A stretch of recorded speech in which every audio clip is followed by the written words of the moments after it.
තව කරපු ප්‍රොජෙක්ට් එකක් තමයි මේ උප්පැන්න විවාහ සහ මරණ සහතික ලබා ගැනීම.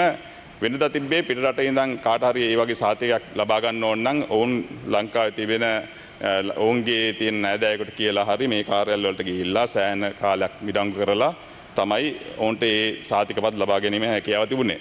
නමුත් ඒක අපි දැන් ඩිජිටල්කරණය කරලා තියෙනවා. අපේ ලංකාවේ විදේශ රටවල තියෙන තානාපති කාර්යාලයකට ඉඳන් ඕන වෙලාවක දැන් පුළුවන් ඔවුන්ට ඒ සහතිකපත් කිසිම කරදරයකින් තොරව දැන් ලබා ගන්න. ඒ හරහා දැන් මාසයකට සහතිකපත් 1000ක් 1500ක් වගේ ප්‍රමාණයක් මේ අපේ පිටරට සිටින ශ්‍රී ලාංකිකයන්ට මේ සේවාව හරහා නිකුත් කරනවා.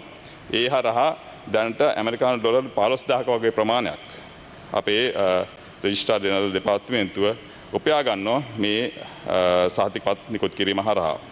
ඒ වගේම තමයි ජනාධිපති අරමුදලත් අපි ඩිජිටල්කරණය කරලා තියෙනවා. ඒ හරහා අපේ ජනතාවට විශේෂයෙන්ම දුෂ්කර පළාත්වල ඉන්න ජනතාවට කොළඹට එන්නේ නැතුව ඔවුන්ට ආසන්නයේම තියෙන ප්‍රාදේශීය ලේකම් කාර්යාලයක් හරහා ඔවුන්ගේ අයදුම්පත් ලබා දීමටත් ඒ වගේම ඒවයි තත්ත්වය පරීක්ෂා කිරීමටත් අපි හැකියාව ඇති කරලා තිනවා. ඒකෙන් අපි බලාපොරොත්තු වෙන්නේ අපේ ජනතාවට පහසුවෙන් මේ රජයෙන් ලබා දෙන සේවාවන් ලබා ගන්න හැකියාව ඇති කරන්න.